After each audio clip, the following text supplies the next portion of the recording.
നമസ്കാരം, മെട്രോ മാറ്റിനിയിലേക്ക് സ്വാഗതം. മലയാളം നടിമാർ നേരിടേണ്ടി വന്ന ക്രൂരതകൾ തുറന്നുകാട്ടി ഹേമ കമ്മിറ്റി റിപ്പോർട്ടിൽ അവസരം ലഭിക്കാൻ നടിമാർ വഴങ്ങിക്കൊടുക്കേണ്ടി വരുന്നുവെന്ന ഞെട്ടിക്കുന്ന വെളിപ്പെടുത്തലുകളാണ് പുറത്തുവന്നത്. രാത്രിയിൽ മുറിയുടെ വാതിലിൽ തട്ടുന്നു, വഴങ്ങിയില്ലെങ്കിൽ ഭാവി നശിപ്പിക്കും.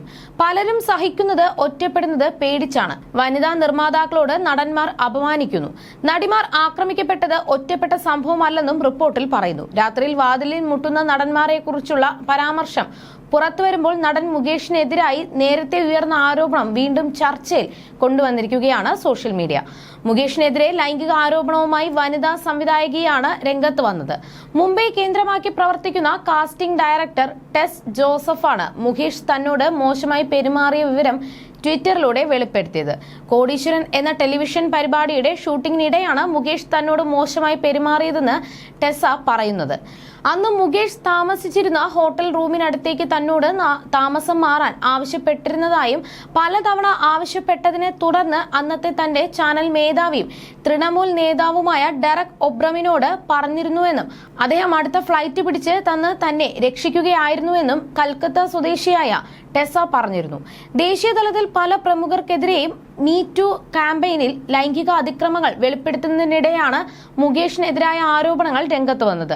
ഹേമ കമ്മിറ്റി റിപ്പോർട്ട് ശരിവെക്കുന്ന തരത്തിൽ തന്നെയാണ് ഇത്തരം കുത്തിപ്പൊക്കലുകൾ പുറത്തുവരുന്നത്.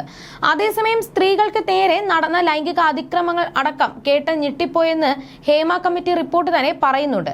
ഈ സാഹചര്യത്തിൽ കുറ്റകൃത്യം നടന്നിട്ടുണ്ടെന്നും അതിനാൽ ആ മൊഴികൾ പുറത്തുവിടണമെന്ന ആവശ്യവും ഉയർത്തി കോടതിയിൽ ഹർജിക്കെത്താൻ സാധ്യതകളേറെയാണ്.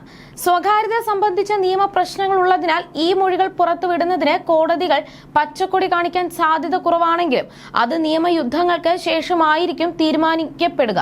ഇതിനിടയിൽ പല വിവരങ്ങളും പുറത്തുവരാനും സാധ്യതയുണ്ട്. മറ്റൊന്നാണ്, ഇപ്പോൾ പുറത്തുവന്ന റിപ്പോർട്ടിൽ ഏതെങ്കിലും കുറ്റകൃത്യം നടന്നതായി ബോധ്യപ്പെടുന്ന സാഹചര്യത്തിൽ അക്കാര്യം അന്വേഷിക്കണമെന്ന ആവശ്യം ഉയരാനുള്ള സാധ്യത. പുറം സമൂഹത്തിനു മുൻപിൽ വെളിപ്പെടുത്തിയില്ലെങ്കിൽ പോലും പ്രത്യേക കമ്മീഷനോ മറ്റോ അത്തരം കുറ്റകൃത്യങ്ങൾ അന്വേഷിക്കാനുള്ള സാധ്യതയും നിലനിൽക്കുന്നു. ഹേമ കമ്മിറ്റി റിപ്പോർട്ട് പുറത്തുവിടുന്നതിനെതിരെ ഏറ്റവും ഒടുവിൽ കോടതിയെ സമീപിച്ച നടി രഞ്ജിനി ഉൾപ്പെടെ 42 പേരാണ് കമ്മിറ്റിക്ക് മുൻപാകെ മൊഴി നൽകിയത്. താൻ റിപ്പോർട്ട് പുറത്തുവിടുന്നതിന് എതിരല്ല, എന്നാൽ എന്താണ് റിപ്പോർട്ടിലെ ഉള്ളടക്കമെന്ന് അറിയേണ്ടതുണ്ട് എന്നതായിരുന്നു അവരുടെ ആവശ്യം. അത് അറിയുന്നതുവരെ റിപ്പോർട്ട് പുറത്തുവിടാനുള്ള സിംഗിൾ ബെഞ്ച് ഉത്തരവും വിവരാവകാശ കമ്മീഷന്റെ ഉത്തരവും സ്റ്റേ ചെയ്യണമെന്നാണ് അവർ ആവശ്യപ്പെട്ടത്. നൽകിയ മൊഴി അനുസരിച്ചുള്ള റിപ്പോർട്ട് പുറത്തുവിടുന്നതിലൂടെ തന്റെ സ്വകാര്യത ഹനിക്കപ്പെടുന്നു എന്ന വാദമാണ് അവർ ഉയർത്തിയത്.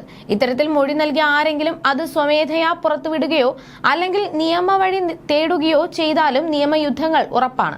ഇത് പല വിധത്തിൽ സിനിമാ മേഖലയിൽ തർക്കങ്ങളും ചേരിതിരിവുകളും ഉണ്ടാക്കും. ആളുകളെ തിരിച്ചറിയുന്നത് അടക്കമുള്ള എല്ലാ കാര്യങ്ങളും നീക്കം ചെയ്ത ശേഷമാണ് റിപ്പോർട്ട് പുറത്തുവിടുന്നത് എന്ന കാര്യം വ്യക്തമായിട്ടും അതിനെതിരെ ഇതുവരെ നടന്ന നിയമ പോരാട്ടങ്ങൾ മേൽപ്പറഞ്ഞ സാധ്യതകൾക്ക് ആക്കം കൂട്ടുന്നതാണ്. You're watching me on metromatney.com. metromatney.com. Subscribe for more videos. Subscribe for more videos. Subscribe here for more videos. Subscribe now. Thank you.